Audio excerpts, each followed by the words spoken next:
as I was doing the podcast, a lot of women started asking me, hey, can you help me? Or, with this issue, because I was focusing a lot on how do you empower yourself? How do you Mm-hmm. protect yourself? How do you speak up? How do you create boundaries? And specifically for Black women in academic institutions and in healthcare, where a lot of times even our jobs tell us to be self-sacrificing, Mm-hmm. to be self-reliant, don't look like you don't know the answer, Right. and also to suppress ourselves. Don't let the patient know about you. You just Welcome to Diversity Dish, where we're dishing on everything diversity, equity, inclusion, and justice related. My name is Sedruola Maruska, and we're bridging the gap between what needs to be said and what needs to be heard. Those individual experiences that are often ignored or simply dismissed. Sometimes I'm dining alone, sometimes I'm dining with friends, and sometimes I'm dining a la carte.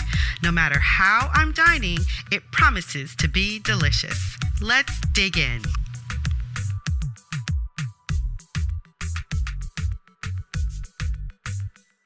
Dr. Omolara Thomas Uwemedimo is a board-certified pediatrician for over 15 years and an academic faculty for over a decade, mentoring women physicians of color. She is CEO and founder of Melanin Medicine and Motherhood, a company designed to provide Black women physicians with support through an online community network, masterclass events, courses, and coaching. As a life and career strategist, she provides Black women with culturally informed strategies and systems to reduce burnout, achieve personal and professional fulfillment, rediscover their purpose, and finally, achieve their vision for life without struggle or sacrifice. Dr. Uwemedimo is an expert in the topics of medical racism, addressing equity for women physicians in healthcare, and eliminating health inequities for marginalized children and families. Her work has been featured in several media outlets, including People.com, NBC News, Medscape, Essence.com, Newsweek, Cranes, Politico, Reuters, and NPR. Welcome, Omolara. How are you? It is such a pleasure to have you here today. thank you. I am doing well. It's a pleasure to be on the podcast. I am excited. Yay! It is. I know we're going to get into a lot of stuff where we're talking about medicine. You are doctor. Let me not forget to put the doctor in there because you paid for that doctor, okay? So I would say I paid for some of it. Government paid for a good amount. in any case, you earned it. So you earned the doctor. And so we're going to talk about medicine, and we're going to talk about some of the things that you're doing in with medicine and with Black physicians, Black women physicians. But before we get into all of that, I want you to tell the audience, what are you passionate about right now? Right now, I'm passionate about protecting Black women. And yeah, I recently experienced in one of my spaces basically multiple Black women who have reported being in HR investigations, and it just Mm. has really now turned the tide of like the work that I want to do, because they all of these investigations were from them just speaking up for themselves and seeing them kind of like retaliate again. So that I'm really passionate about, how can we protect women in these places? And so it's coming top of mind very often, very frequently for me right now. Yeah, I can imagine because, just hearing that makes me go, oh, but of course. It's Mm-hmm. very strange how we go, oh my God, oh, but of course. But why not? Because when you start speaking up for yourself, then all of a sudden you are what? Angry Black Angry. woman. You and I both know the script. You are the angry Black woman. You're too sensitive. They didn't mean it that way. It wasn't, why are you tending it to be that way. And there's so much information that needs to be put out there. And the only way that it's going to get put out there, or the only way that's going to get kicked up, is if we stand up for ourselves and say, look, and keep pushing back against these systems. So I hear you. So in working in that passion, so you're passionate about protecting Black women. My question to you is, what is your superpower, and how does your superpower relate to your passion, if it does? Yeah, so my superpower came to me, I backed into it, but I realized my superpower is strategy. So, and what I mean by that is I was the one who, in a lot of the circles, like I get a phone call from a friend or from whoever about, Omolara, I'm dealing with this. What do you think I should do? I'm like, why are you calling me? Like, and then after talking through it, they're like, oh, that's such a great idea. That makes sense. I didn't even think about that. And I realized there was a pattern to it that it kept happening. And it's actually now something I utilize in the work that I do very often. And it's the part of my work that excites me the most to really work one-on-one. And when women are having challenges, Black women are having challenges, really helping them strategize so that they feel prepared and more confident about how they're going to navigate that challenge, instead of, feeling kind of caught off guard and just, at learned helplessness potentially. So that's my superpower. I have many others though. Hey, we'll stick with one for now, because I'm sure you have many. But you just mentioned that you use it in your work. And so will you tell us a little bit about what you're doing now? Because I know that you have this Melanin in Medicine initiative or company. Talk to us about that a little bit. Yeah, so Melanin in Medicine. So I'm a board certified pediatrician by training, and a little bit different from just regular pediatricians. I am what we call an academic pediatrician. So meaning after I finished medical school, I did my residency. I actually worked in Africa for quite some time through medical school residency and after, but ended up sitting in academic institutions and having to do not only clinical care, but research and education. And so a lot of my work was very multiple things, juggling multiple balls at one time. And I actually ended up burnt out. This was this was in 2018, and I had finished residency in 2007 and became a faculty in 2011. And so I had been working for quite some time, but just, I think, the nuance of how deeply, I think many of us who are from marginalized and minoritized populations, how deeply we want to serve our communities, and we don't get protection in terms of time, in terms of funding to do that work. And so we just add it on to the other work that we're doing. Right. And ultimately, I ended up burnt out. I actually stepped away from clinical medicine, and about 6 months later, I was diagnosed with multiple sclerosis. I ended up not being able to walk. That was how I realized. Wow. Yeah. And through that process, where I literally went from you fake it till you make it, right? Doing everything right, but knowing I was a mess, like knowing I was just not taking care of myself. And then ultimately coming to pass in terms of me actually not being able to take care of myself. I couldn't walk, had to be taken to the bathroom, like taken everywhere. And I spent some time in that recovery process because I couldn't work. They actually had disseminated my work amongst 5 people. And during that time, I started to realize how many of us are on this road to a mental health or a physical health breakdown because we're trying to take on the world, and we're trying to do the 3 things. Not let self-suppression, so make sure we don't self-reliance and self-sacrifice, doing all 3 at the same time. And I was like, I want to go through the process of rehabbing my life, but I also want to do it together with some other women. So I started a Facebook group. Don't ask me why. I have not been on Facebook for 10 years, but somebody was like, you should start a Facebook group. And silly me on medical leave was like, okay. And a lot of the women, it actually grew quite quickly. Now we have about 1,300, almost 1,400 Black women in medicine in it. But while we were doing it, a lot of the women were telling their friends, and they're like, I'm not on Facebook. And I started a podcast. And then as I was doing the podcast, a lot of women started asking me, hey, can you help me? Or, you know, with this issue, because I was focusing a lot on how do you empower yourself? How do you protect yourself? How do you speak up? How do you create boundaries?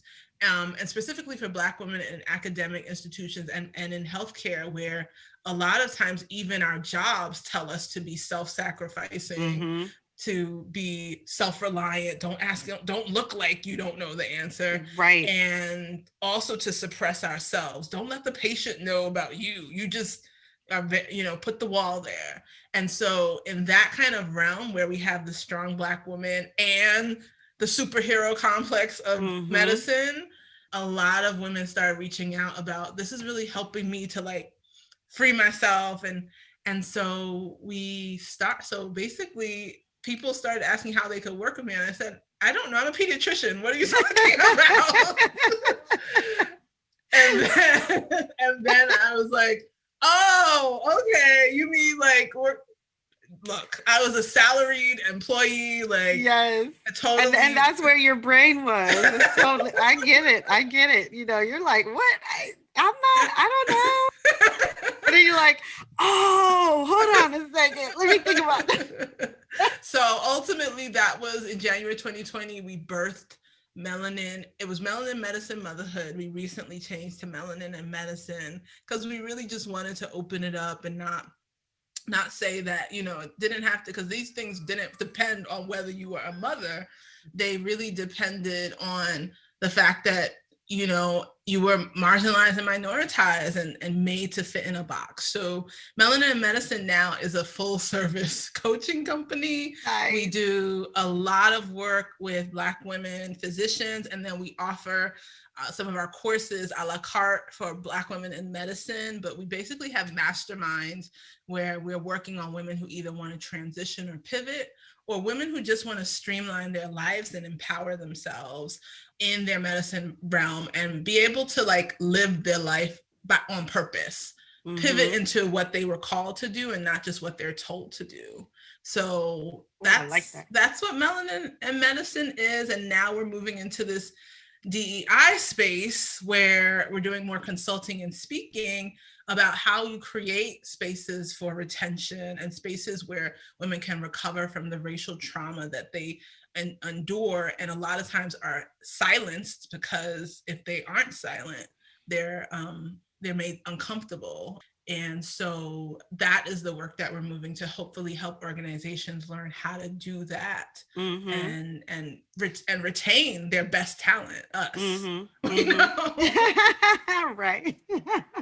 So if we go back to the women that you started working with and started having in Melanin and Medicine, what would you say was the number one issue that you found with them? Like, with all the different things that you heard, the different stories that you heard, was there one overarching theme in terms of one thing that really touched everybody? Hey, how would it feel to use your talents in the cause of social justice? It's no secret that Black, Indigenous, queer, people of color, or those who are part of any marginalized group don't get a fair shake, experience systemic racism, and must work harder for the same rights and privileges that white people receive just by virtue of their race. We also know it doesn't have to be that way. And sometimes that can get overwhelming. Where do we start to make a real difference? What we know we need are upstanders and advocates, people ready to stand up, take action, and spend their privilege to help others. If that's you, I want to invite you on a discovery date with me. Discovery Date is a full day immersion in your passions, talents, and desires to help you create a blueprint of powerful, focused action where you'll make the most impact. On your date, we'll discover your strengths, will find your lane and we'll begin your journey. It's just that simple. Discovery Dates with Sedie. If you want to know more, just go to sedruolamaruska.com/discovery-dates. Hey, what are you waiting for? Come on over. I'm waiting for you. Yeah, I think the big theme was that they look at where they are and they're like, this was not what I imagined. This was not where I'm supposed to be. Mm-hmm. And that looked like I used to say either burnt out, they felt stuck, or they felt lost, like not sure of what the next steps were. It's almost like you're driving a car but don't know where you're going. Right. And then all of a sudden you look up and you're like, where am I? Where am I? Exactly. Exactly. And I think the other thing is, as a Black woman physician or Black women in medicine in general, people come to you for the answer. So one thing that I found, and the reason why we really focused on this was because while there are many spaces opening up for Black women, a lot of times Black women physicians or those in academia, because they were kind of like in this space where they're supposed to have answers, if they were struggling or having questions, they couldn't say that to other people. A lot of times, even in families, I know with mine, it was like, you're a doctor, you're fine, you should be happy. And so it was difficult to walk that tightrope of, I'm actually not well, and who can I tell that to? Yeah. So I'm thinking about what you're saying in terms of not being able to ask for help, but then others coming to you for help. And I'm wondering about the double standard or the double mind that's there. It's like, on the one hand, it's like, well, you Black woman, how did you get here to be a physician? And then on the other hand, and so you feel that you can't ask a question because then your credibility will be questioned each time you ask a question, whereas anybody else can ask the same question and their credibility is not questioned. Then on the other hand, it's like, well, you know a lot, answer me this question, right? So it's like this double mind, this double thing that goes on, and you kind of have to navigate it in the middle going, I need to be able to ask some questions too. And no, I don't really want to answer your question because you've already made it seem like I should not know what I'm talking about. And then if you do answer the question, it's like, oh, well, maybe I'm going to get a second opinion or something. There's these layers of things that happen. And I think sometimes people are so very unaware of the way that they do that, right? When I'm thinking about bias, implicit bias, and I'm thinking about the way that, bias and consciousness don't work together sometimes.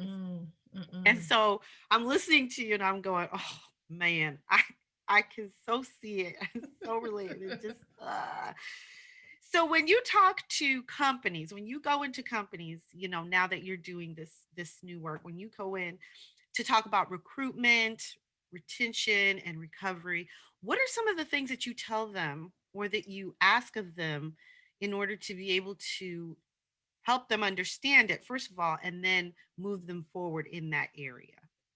So I usually I have 4 main areas that I think are really important in terms of building a institution.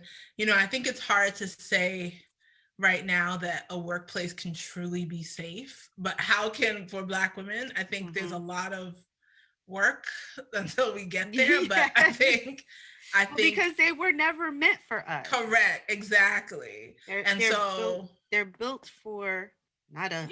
Yeah. And so what I think the first thing I do is talk about the fact that, Audre Lorde, right? The master's tools will never dismantle the master's house. And so I talk a lot about that whole process of how, first of all, women are just to let them know and see what is causing the problem, right? And what procedures that they're like, oh, we didn't know. like the woman of color entering the workplace, right? And everyone's like, yay, yay, oh, great, great, great. And honeymoon, and everyone's really happy. And then she starts doing her job and seeing, oh, this needs to change and this needs to change, and holding people accountable. And they were like, that's not why we hired you. We just hired you to, like, you know, fit the this whole DEI thing that we're talking about. And when that happens and they notice this might mean dollars, oh, we have to spend money to retain people, and we have to, which I'll talk about, but we have to change board seats. Oh, wait, we have to do all of these things. This is problematic. This is going to shift some things. And so now that person is now made out to be the problem. Right. And then once they're made out to be the problem, right, we can pile everything onto them and say, well, the reasons this is not happening is because, you know, she's not the right fit. It's just, you know, she's just asking for way too much. This is, you know, it just seems like she's being very aggressive at how she's moving. And ultimately, the point comes, you get to the point of such discomfort that usually either the HR is that communication problems, or you self-deport, honestly. Right. So we talk about how that process, first and foremost, and where is that happening? Where are the pieces where that's been happening, and what has been the trend for? So we look at numbers, right? And we say, okay, let's look at the numbers, like who's left, who's gone, like who's been leaving, what do they look like, to just start to look and make sure that we have an eye of the institution. And then we start about rebuilding, like you said. So dismantle, and the thought is we have to rebuild. Yes. I think there are 4 pieces. One is vulnerability and networking. How do we create a foundation of that for people of color? And then the second, I think, is really around the idea of how do we do discovery, not only discovery for white people and about like, oh, I'm racist, or I'm implicit bias, or all of those things, but how do we say, as important is recovery for Black and other minoritized individuals at that institution, and how do we fund that, and also put to bear that might include actual dollars for racial trauma support and those kind of things. And then the third, I think, is learning and support. And then the fourth is like mentorship and support, I should say. And the fourth is really about accountability. What are going to be accountability and strategy for the institution? So I talk, and then I go into all of these things in much more detail. But first and foremost, wanted to give you that kind of layer. Oh yeah, no, that's great. Yeah, that's great. And I think spot on, because institutions don't often think about what it's going to cost to help the current employees who are there, who have been traumatized. They don't understand what that trauma means. And so they have to first understand what that trauma means, or at least try to understand, because they would never understand fully, but try to understand what that trauma means, and try to understand that there needs to be a recovery from that trauma in order to move forward. And without that recovery, people are falling off, they're leaving, and they're getting sick, and the company thinks that, oh, well, they were the problem, let's bring in someone else. And what are you doing? You bring in someone else of color, then you're traumatizing that poor person too, and then they gotta go, right? So you become now a trauma center. You know what I mean? And that is not the way that it should work. No. Right. So and then being accountable. Absolutely. When I talk to companies, that's what I say. And so you have to be accountable. You have to set real goals, and you have to be accountable for those goals. But before you can even get to the goals of doing the diversity part, I feel like you need to be more on board with creating creating a culture that is equitable. So supporting all of your employees, figuring out the people who are in there, how are you supporting them? And if there are supports that need to be put in place for the different people who are there, how are you going to do that? Exactly. Do that first. Exactly. And then that's going to make sure that you include their voices. And you'd be surprised how fast diversity will gravitate to you. because when people of color, Black people, see that a company is working hard on their culture to make sure that they can get what they feel they need it to excel, they're coming. They're going to Mhm. answer your call. You Yeah. know, that I, Yeah. Creating those spaces are really important, and it's not just about having the employee resource group. It's literally about, because like I said, it's not solely about the infrastructure. It's really about putting our money where our mouth is, mhm. ensuring that we're actually like making that. Are we even funding that group? First of all, are we giving Yes. them administrative support? Are we compensating the leaders so they have protected time to really bring in the right people? Potentially that could be a trauma coach, that could be a coach that is around, if they're talking about financial freedom, maybe that's the thing that people are worried about, like really, and allowing for there to be a space that says, oh, you want to hear from us about this, and Mhm. being able to listen to those Black providers. But most of us feel very unsafe because we've seen people who say what they feel, and then they suddenly was like, what happened to Joanna? Oh, Oh, they're gone. yeah. They were a And problem. They were too loud, or they were yes, too aggressive, or exactly. which are words that we know are always associated with Black women Correct. specifically.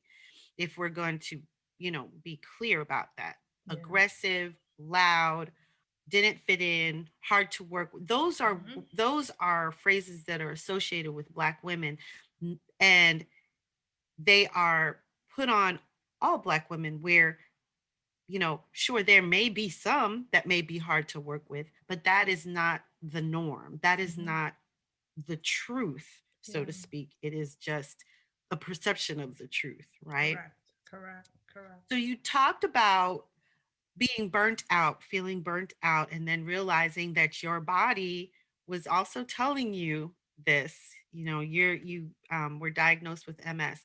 My husband has MS. What? Yeah, my husband has MS. So I know how uh, different things, nuanced, can affect your symptoms. It could be as little, for him, and everybody's different. I know Yeah. when it comes to MS, everybody Yeah. has a different trigger. Everybody has something different. But with him, I know that when he watches his diet, when he's lax with his diet, he knows Yep. right away. Yep. When he readjusts his diet, he feels better. When Yep. there are a lot of different things that he does.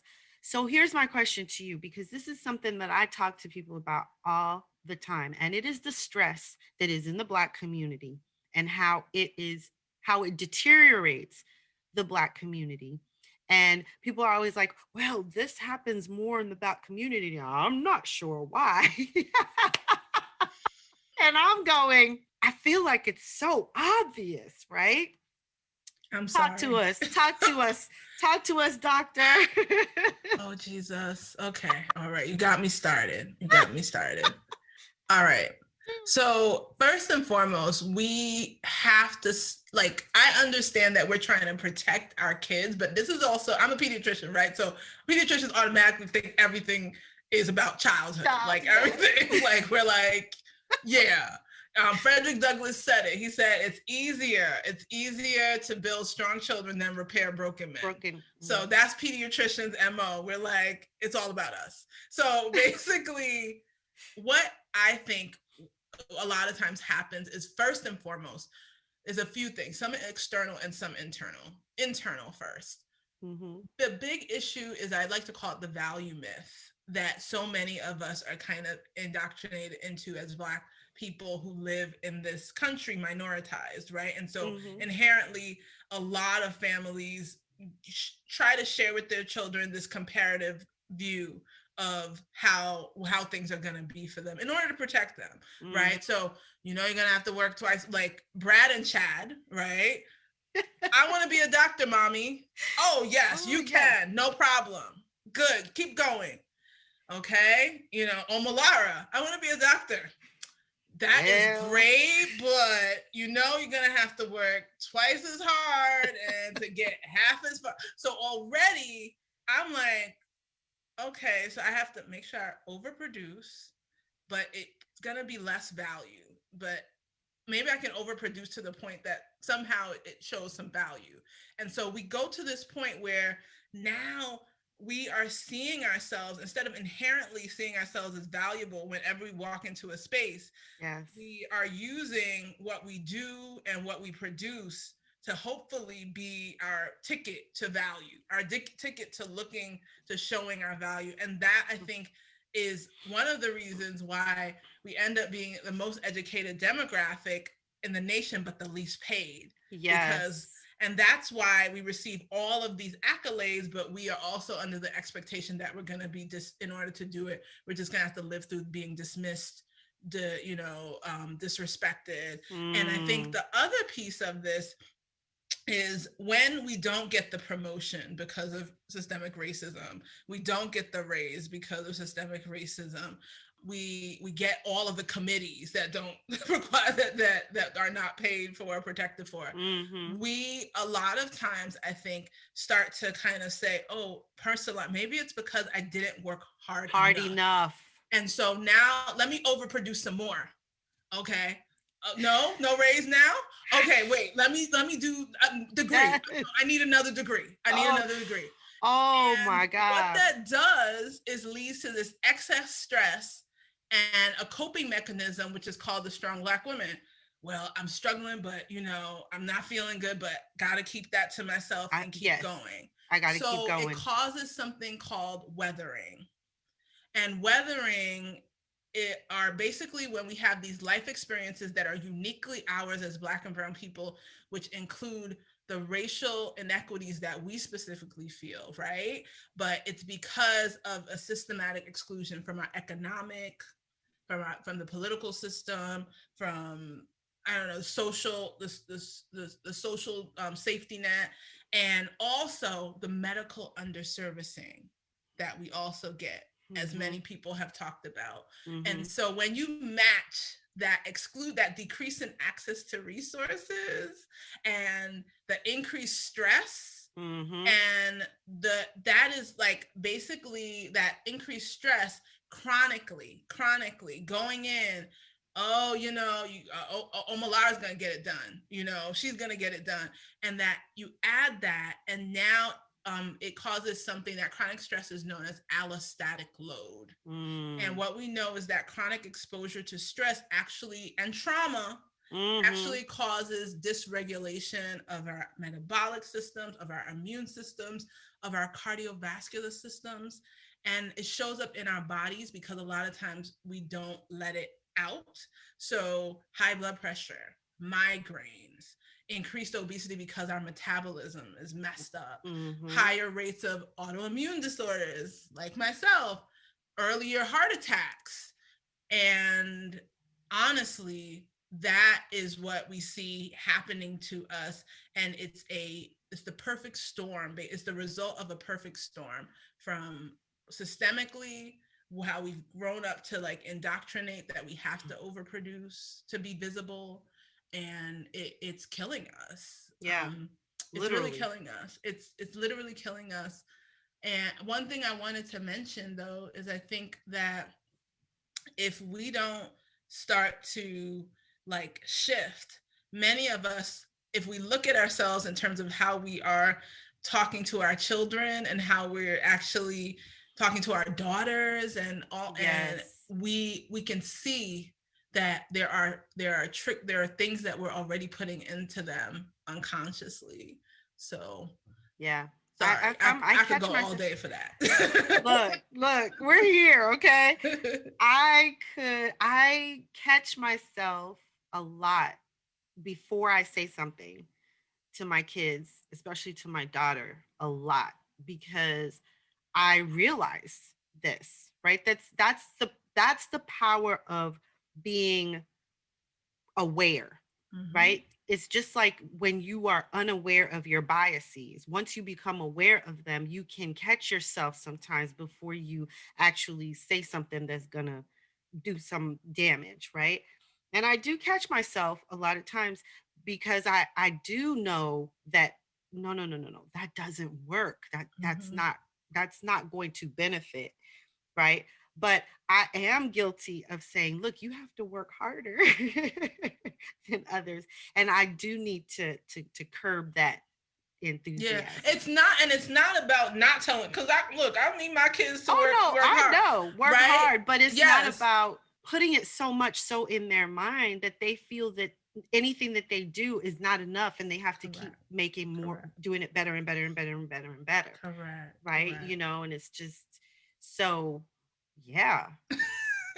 I mean, Sorry, I went a little. I was like that when it comes to Black people's health and the idea. I remember actually Dr. Fauci when he actually said, he was talking about kind of the increased amount around COVID, and because of the fact that there were more of us who had comorbidities, and I was waiting. I was like, so we not going to talk about why those comorbidities no. exist? And that doesn't come out very often, which is why I tend to ask the question, especially if I'm speaking to a physician. I will tend to ask the question. I'm like, look, because in my mind, it makes sense. It makes no sense that you are looking at the Black population and you're saying, oh, well, they have more high blood pressure and more diabetes and more this and more that, but you are not correlating it with this systemic racism that they live under and the amount of stress that that puts on their bodies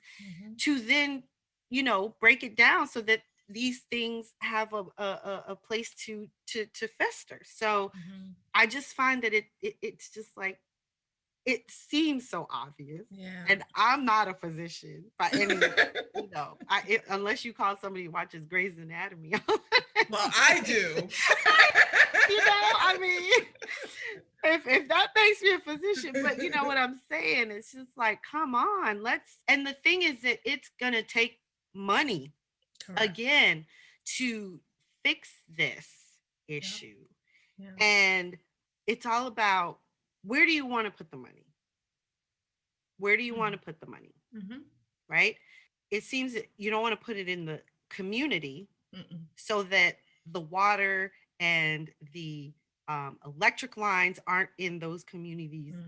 The dumps aren't in those communities, and there are open air spaces in those communities. So many different things that don't traditionally get thought of for the community. How about we do some of that stuff? Yeah.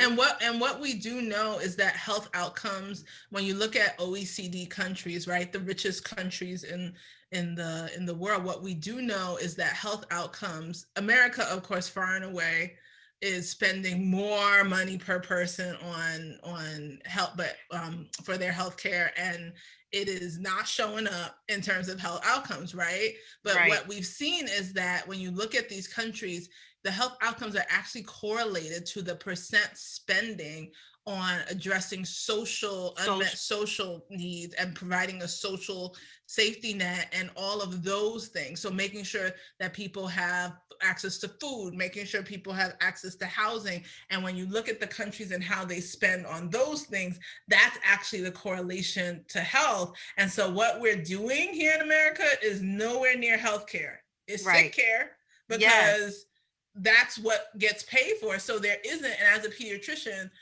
what we know, like, pediatricians are actually very low paid because a lot of our work is preventative. A lot of our work is trying to prevent illness, but a lot of the reimbursement and funding is really founded on sick people. Like, the more sick people you have, the better. So if if it's a numbers game and it's a money game, the best way that capitalism and everything lives is by making sure people stay sick and not actually investing money in keeping them well. But if we change the healthcare system to say, we're going to actually pay money for you to keep this person well, which is called value-based.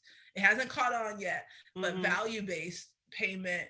If we actually invest in how we give you bonuses for how you keep this person outside of the hospital, how you make sure that they don't show up and come back.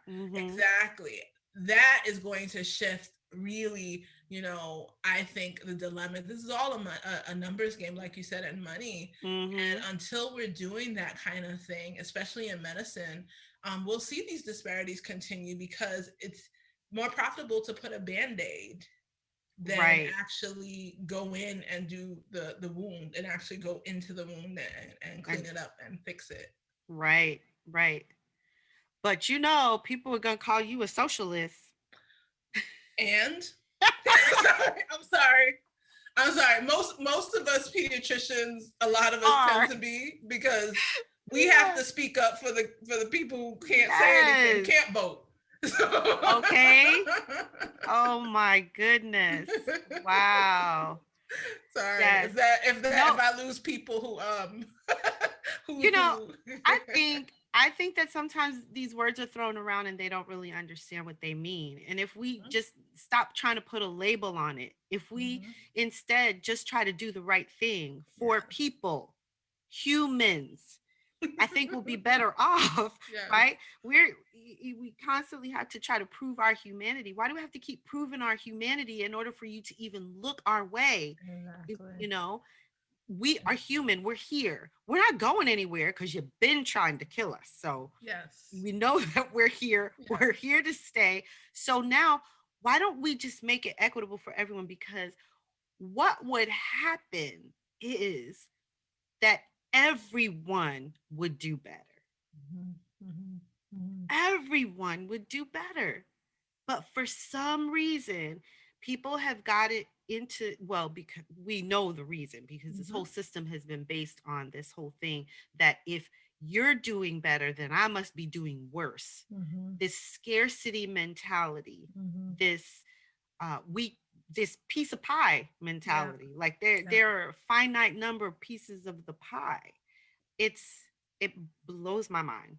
Yeah. Blows my mind. Yeah, yeah. And one of the things to think about is, right, we know, power doesn't concede anything without a demand. And we also know Yeah. that ultimately anything less than that is seen as oppression, right? For people, anything less than the privilege that they are used Yes. to, anything that potentially minimizes that gap Yes. is now, why are you Is taking my now in a rights? yes.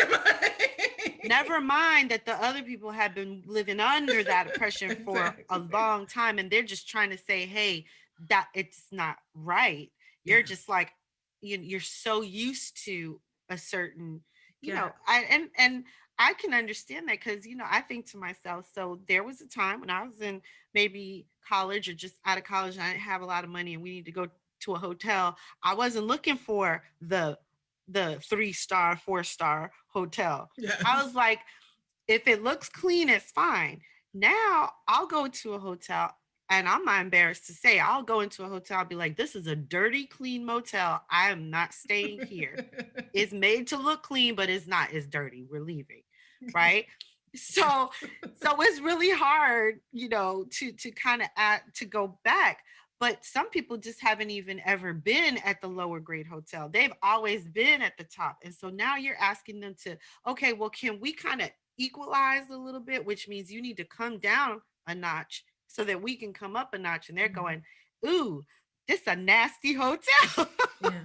I mean, I even think of it like more as, look, how about we like say hotels can't exist like this, Right. right? So now all of us, like I think the most simplest thing, for me, especially when I was using a wheelchair, was like the access to ramps, right? And so when you Ooh, I have talk about ramps, that all the right? time. And Yes. and I think it's the same thing, right? It's just the idea that if we now put in a law, hey, dirty clean motels just aren't Aren't a no, we thing. can't, they aren't a thing. Everyone has to get to this standard. So let's put in some money so everyone now at the baseline is a 3-star hotel or a 4-star Right. hotel. Right. And now everyone has to have access to that, right? And everyone can benefit because, like you said, it's not just the people in wheelchair, it's the strollers, the people who are tired, who Yeah. are who get Right? to benefit from the ramps. Now Yes. it's not just for those people. So I think that we have to start thinking that way, and we have to start thinking about our institutions that way, of thinking about what is it that we can create as a baseline, Mm-hmm. like you said, for everyone. And so that, everyone's floating at a higher level as well, right? But in order to get, what we're saying is, in order to get some of that funding to be able to do that, we need to all like say this is important for us to Yes. all get to that level. Yes, everybody needs to say this is important. And that's where you run into people going, well, I don't want my tax dollars Exactly. paying for those lazy people, with which, once people start talking like that, I go, ooh, you ignorant. I'm not talking to you. I just don't have time. I don't have time to educate you and then get you to understand. So no. We're not doing this. We're not doing this.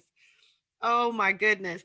So now if we're women, so let's talk about Black female doctors Okay.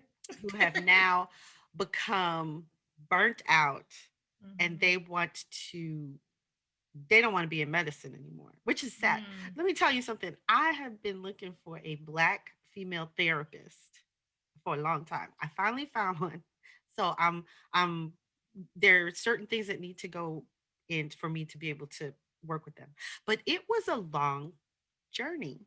And so it makes me sad when I hear, medicine, if I'm talking about doctors, Black female doctors leaving because they're burnt out is Yeah. too much or what have you. But I get it. I understand. So how can they turn their knowledge, so to speak, into a profitable venture for themselves Yeah. where they don't Yeah. have to get burnt out, but they can do something that, you know, would tap into their passion, like Yeah. you. Yes, exactly. So I actually do a workshop called Pivot into Your Purpose. We actually just finished it. And so I will take you through those steps. But I think first and foremost, our goal, right, is to just get Black women to get to where they want to be, Black women doctors to get to where they want to be. No, just because women are burnt out doesn't mean that they don't want to practice medicine anymore. Actually, the True. majority of them do. They just don't want to do it on these terms, or a lot of times they've been told that there is no other option, and it's about saying, actually, tell these people something, like, this is what, like, let's create some options for yourself, instead of saying that this is kind of how it has to be. And that's the strategy piece. And so I think what we want to say is that if Black women are burnt out, we first need to realize what is their purpose, right?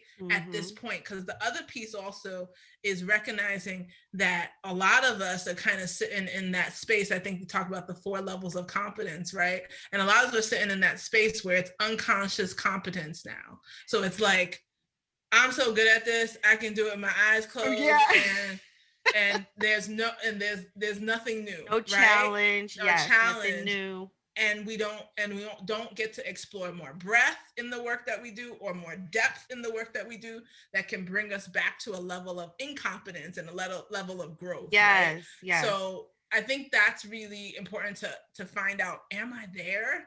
And like start, and then say, I need to do this rediscovery. So what does the rediscovery include?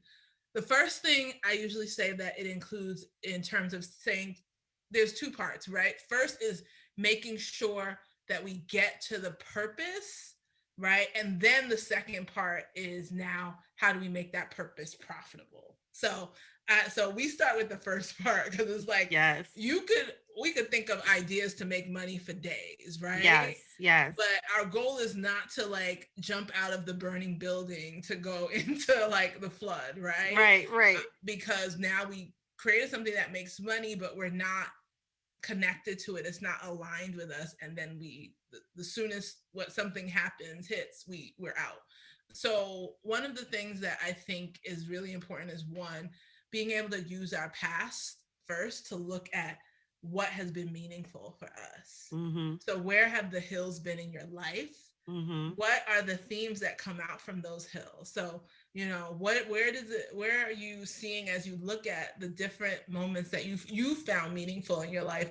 What do you see resonates as meaningful to you? What seems to bring meaning to you? Mm-hmm. So that's one of the first things. And one of the second things we do in that is also recognize what are the valleys, so that we can start to say, how did I get from that valley to that hill, and recognize that even if we're in a dark place and burnt out right now, Yeah. we have certain things that we do that we need to rely on to get us out of it. So just recognizing that.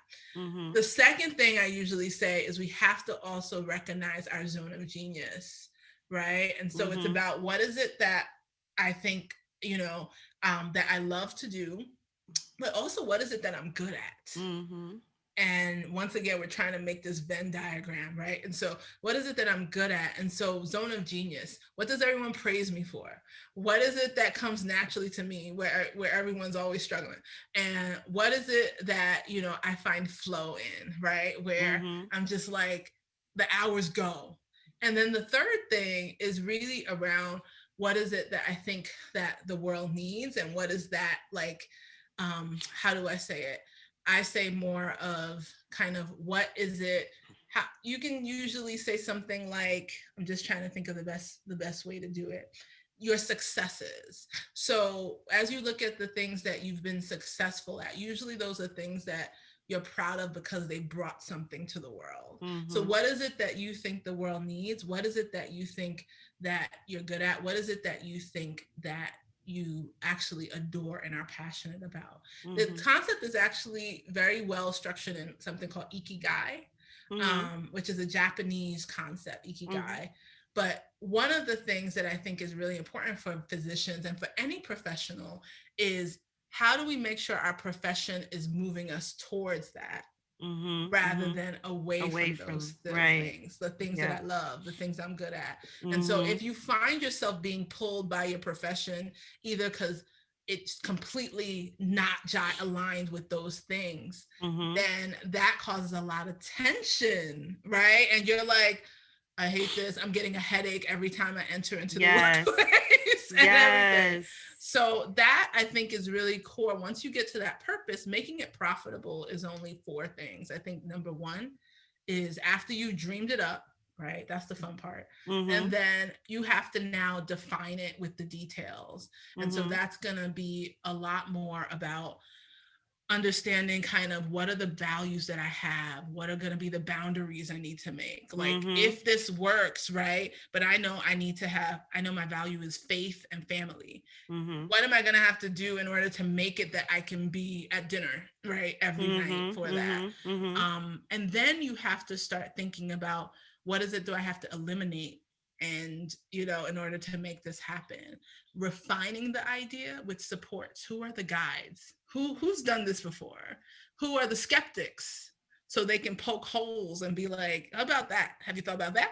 How about that? And then really starting to say, okay, let's do the strategy, and let's start to think about, what's the smallest action I can take to get more information? Because a lot of us sit with that burning idea, and we think that the clarity is going to come, like we're going to wait, we're going to pray, and then all of a sudden the light is going to shine, when the clarity actually comes with the action, right? So once we do it, and we're like, people are like, oh no, we don't like that.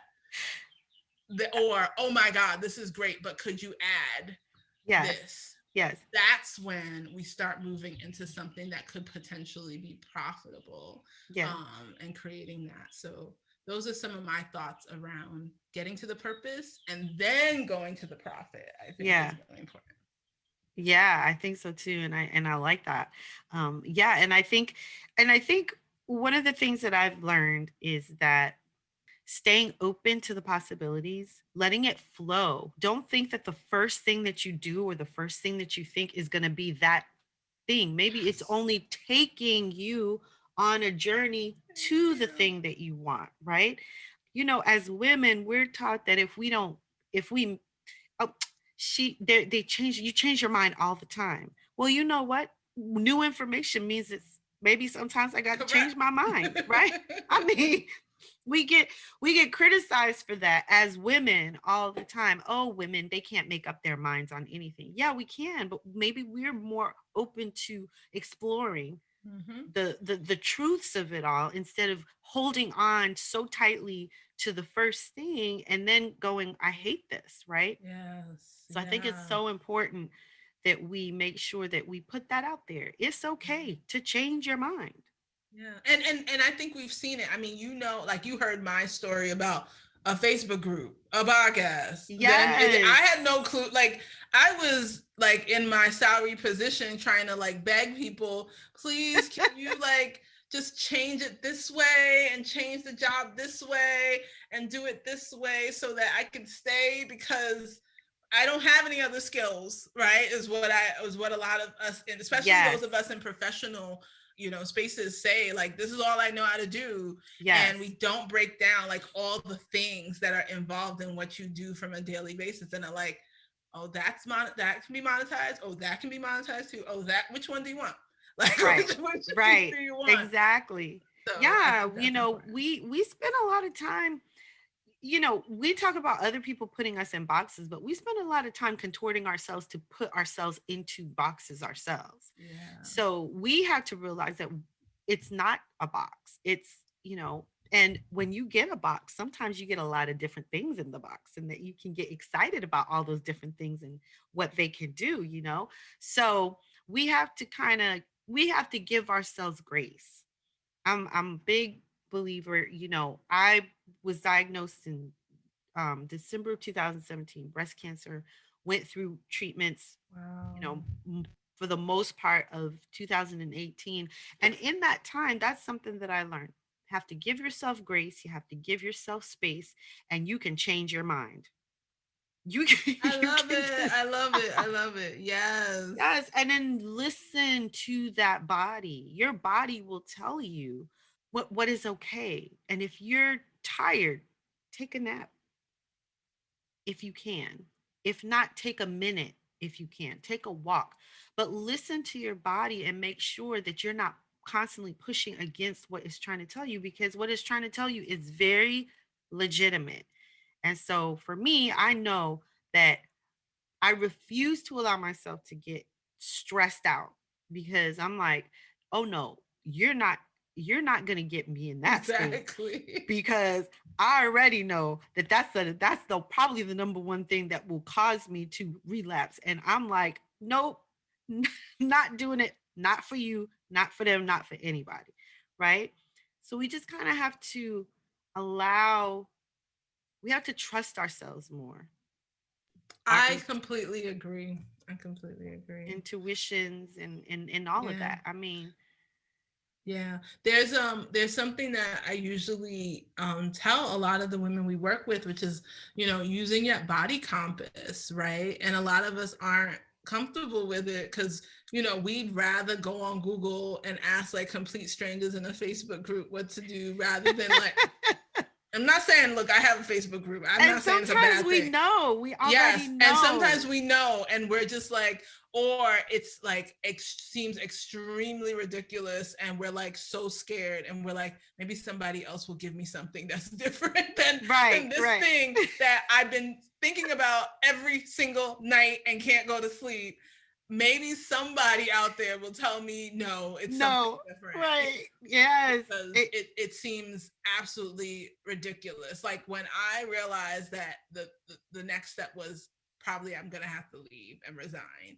And I can tell you, as someone who devoted right over a decade or more to one specific goal, and then to get there and be like, this doesn't really serve me right now anymore. And it's okay. It's not that it was wasted time. It's Right. that it was important time and I'm allowed to evolve. Yes. Mm-hmm. You Mm-hmm. are allowed to evolve. You are allowed to change your mind. You're allowed to move forward and not just stay in that one place. And it's not that, maybe that one place just doesn't serve you anymore, Mm-hmm. and that's okay. Yes, absolutely.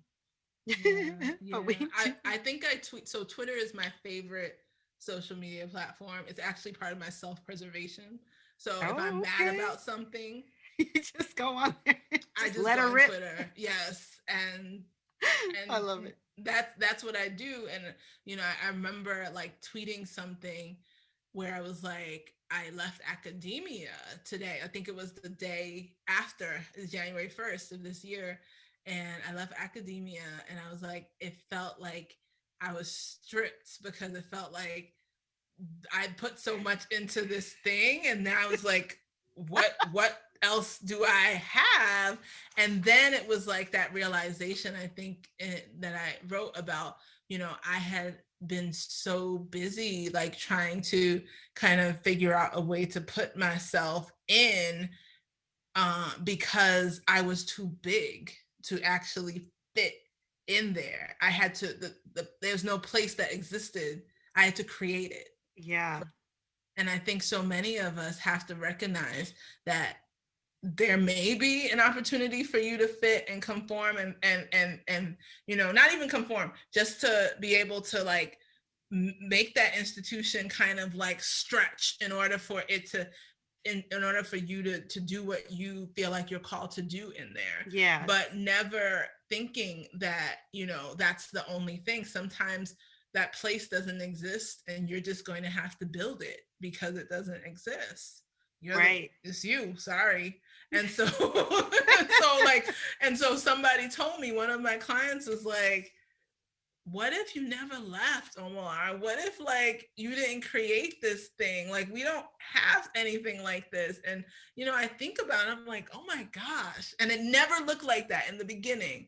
It was like 3 women, me doing a session like every week.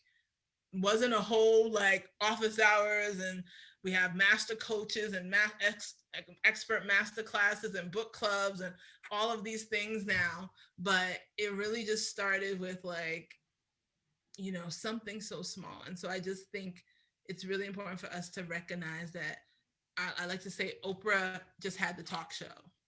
Like that was it, right? She just had the talk show. And it was only in Chicago. Correct. And now look. I'm just saying. It's so true. And, I was reading, I think an article that I just wrote actually, but I was saying that the best way to believe in yourself and the best way to build the confidence that you need in order to do what you need to do in this life is to look at yourself, look within, and forget everybody else. Don't compare. Don't look over here. Don't look over there. Cheer on those people that are in your life that are doing fantastic, but don't compare. Compare yourself only to yourself a year ago, 2 years ago, 3 years ago, so that will give you the confidence to say, you know what, look what I did. I can keep, now I can keep going. And I know, and I'm realizing where my passions are. I'm realizing where my superpowers are. I'm going to put them all together and I'm going to do this. But it's the best to just kind of, trust yourself. That's something that we really need to do, is trust ourselves.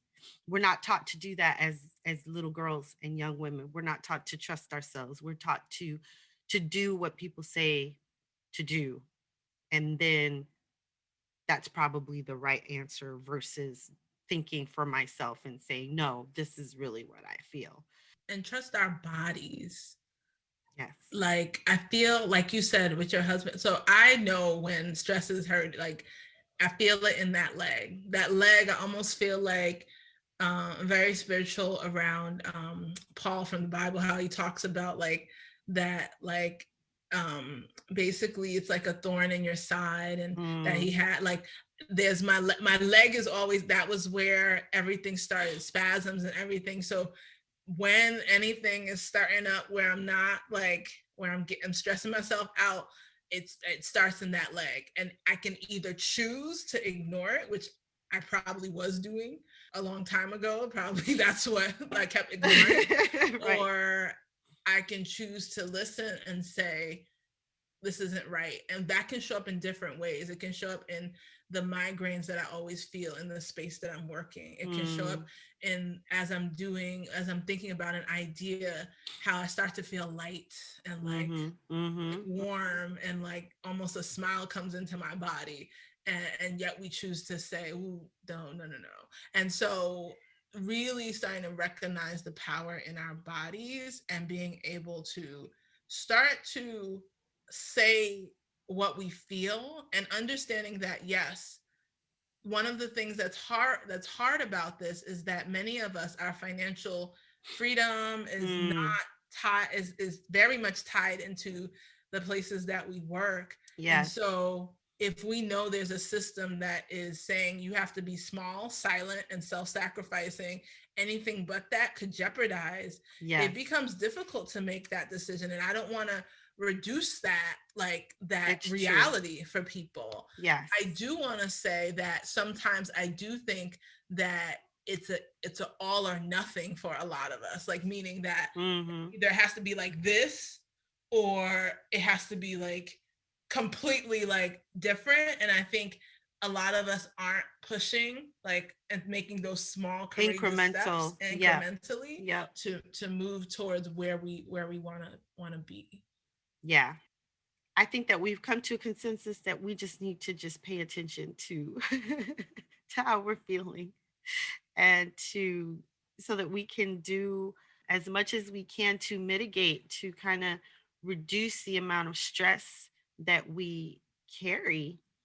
And as you said, those women who were under HR investigations and things like that happen, and but pushing against the system is, we know that the work that we do is for those who come behind us to be able to continue to push those boundaries, right? So we push a little bit and they come behind us and they push a little bit more.